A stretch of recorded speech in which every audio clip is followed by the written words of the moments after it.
Hello students, तो चलिए आज हम लोग शुरू करते हैं क्लास 10 के एक्सरसाइज 4.2 का लास्ट क्वेश्चन, जो कि है क्वेश्चन नंबर 6। और हमारा क्वेश्चन है a cottage industry produces a certain number of pottery articles in a day. तो इस क्वेश्चन में हम लोग को सबसे पहला इंफॉर्मेशन क्या दे दिया गया है कि एक कॉटेज इंडस्ट्री है जो कि एक फिक्स्ड नंबर ऑफ आर्टिकल्स जो है वो एक दिन में प्रोड्यूस करता है या बनाता है। इसके आगे क्या बोला गया है कि it was observed on a particular day that the cost of production of article in rupees was 3 more than twice the number of articles produced on that day। तो इस नेक्स्ट हम लोग को क्या इन्फॉर्मेशन दिया गया है कि जो टोटल कॉस्ट होता है ना एक दिन का प्रोडक्शन का, वो किससे के बराबर था। तो 3 में जब हम लोग twice number of articles add कर देंगे तब हमारा उस दिन का प्रोडक्शन निकलेगा। और इसके आगे हम लोगों को बोला गया है कि if the total cost of production on that day was ₹90, find the number of articles produced and the cost of each article.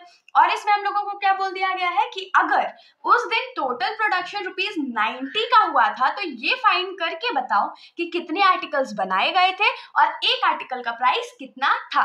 तो देखिए, बोल के तो मैथ्स का क्वेश्चन ऑफ कोर्स समझ में नहीं आता है, तो हम लोग इसको सॉल्व करके देखेंगे। तो सबसे पहले क्या बोला गया था कि अ सर्टेन नंबर ऑफ आर्टिकल्स तो हम लोगों को पता नहीं है, इसीलिए हम लोग क्या लिखेंगे कि let the number of articles be x.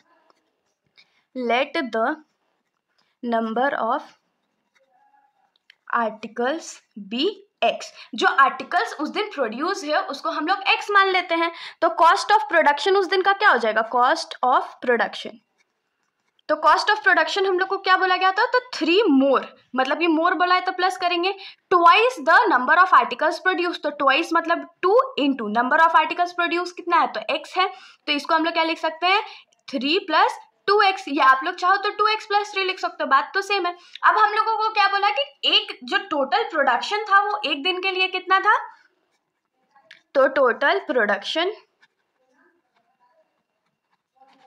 For a particular day का प्रोडक्शन कितना था, तो ₹90 का था। ठीक है, तो अब जो टोटल प्रोडक्शन है वो क्या हो जाएगा, number of articles into price of 1 article. यही होता है ना टोटल प्रोडक्शन। अगर मान लीजिए आप लोग एक चॉकलेट खरीदने जाओ और अगर उस चॉकलेट का रेट ₹5 है, तो अगर आप लोग 10 चॉकलेट वैसा खरीदोगे तो टोटल कितना पे करना पड़ेगा आपको, 10 × 5। तो सेम चीज हम लोग यहाँ पर भी अप्लाई की है। हमने क्या किया है, जो नंबर ऑफ आर्टिकल्स प्रोड्यूस हुए हैं और एक का प्राइस जितना है वो किसके बराबर हो जाएगा, तो टोटल जितना मेरा खर्चा लगा, जैसे कि ₹90।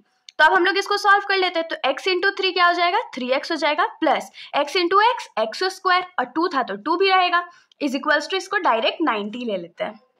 तो इसको अरेंज करेंगे तो 2x² पहले लिखेंगे, फिर प्लस 3x, और क्योंकि ये 90 इधर प्लस में है तो इधर जाके माइनस हो जाएगा, तो -90 इज इक्वल्स टू 0। अब कोई भी क्वाड्रेटिक इक्वेशन होता है तो हम लोग उसको कैसे सॉल्व करते हैं, तो ऑफकोर्स प्राइम फैक्टराइजेशन मेथड से या मिड टर्म स्प्लिटिंग मेथड से।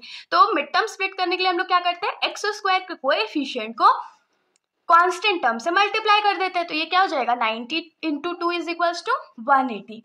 तो 180 हम लोग प्राइम फैक्टराइज करते हैं, तो 2 के टेबल में 90 टाइम्स में, 2 के टेबल में 45 टाइम्स में, फिर 2 के टेबल में तो आएगा नहीं, 3 के टेबल में 15 टाइम्स में, और फिर ये 3 के टेबल में 5 टाइम्स में।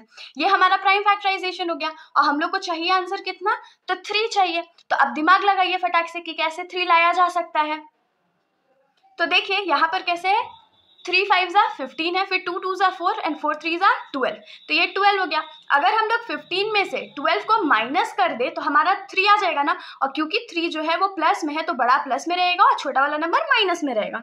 तो हम लोग इसको लिख लेते हैं। तो ये क्या हो जाएगा, 2x² + 15x - 12x - 90 is equals to 0।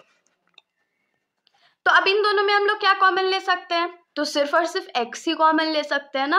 तो x हम लोग कॉमन ले लेते हैं। तो हम लोगों के पास यहाँ क्या बचेगा, 2x बचेगा, प्लस x तो हमने हटा लिया तो यहाँ 15 बचेगा, माइनस इन दोनों में हम लोग क्या कॉमन ले सकते हैं, तो 12 के टेबल में 90 तो नहीं आता है, तो दोनों में कॉमन हमारा 6 है, तो हम लोग 6 कॉमन लेंगे। तो यहाँ क्या बचेगा, 2x बचेगा, माइनस माइनस प्लस हो गया, और 6 के टेबल में 90 कितने बार में आता है, तो 15 टाइम्स में आता है, इज इक्वल्स टू 0 हो गया। अब देखिए ये दोनों जो ब्रैकेट है हमारा वो तो सेम है, तो हम लोग वो लिख लेंगे। तो 2x + 15 और दूसरे ब्रैकेट में क्या होगा, x - 6 इज इक्वल्स टू 0। तो दोनों ब्रैकेट आ गया है। अब हम लोग यहाँ से x का वैल्यू निकाल लेते हैं। तो हम लोग यहाँ क्या लिखेंगे, let 2x plus 15 is equals to 0 and x minus 6 is equals to 0। तो यहाँ से हम लोग को 2x इज इक्वल्स टू क्या आ जाएगा -15 और x का वैल्यू क्या आएगा -15/2 और यहाँ पर x का वैल्यू क्या आ जाएगा 6 आ जाएगा। देखिए दोनों हम लोग को x का वैल्यू मिल गया और x हमारा क्या था नंबर ऑफ पार्टिकल्स। तो क्या नंबर ऑफ पार्टिकल्स जो है वो नेगेटिव हो सकता है? नहीं हो सकता है ना। तो इसीलिए ये जो वैल्यू है वो हमारा रिजेक्ट हो जाएगा। तो इसको हम लोग लिख देंगे रिजेक्टेड। हम लोग लिखेंगे यहाँ पर x is equals to -15/2 is rejected because number of articles cannot be negative।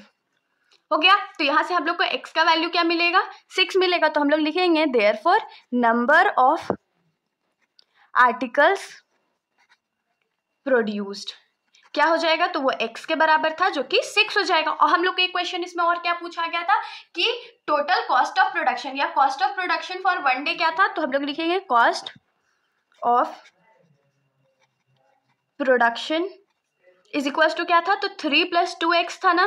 तो 3 तो हमारा कांस्टेंट है, +2 × x मतलब 6 हो गया। तो ये क्या हो जाएगा 3 + 2 = 6 = 12 इज इक्वल्स टू ₹15 क्योंकि कॉस्ट ऑफ प्रोडक्शन तो रुपीज में होगा। तो ये हमारा आंसर हो गया। तो इसके साथ हमारा ये जो सॉल्यूशन है यहीं पर खत्म हो जाता है। अगर आप लोगों को कोई भी डाउट हो तो आप लोग बेशक कमेंट सेक्शन में पूछ सकते हो, वरना अगर आप लोगों को वीडियो अच्छी लगी तो वीडियो को लाइक कर दीजिएगा और मेरे चैनल को बिना सब्सक्राइब किए कहीं मत जाइएगा। Thank you.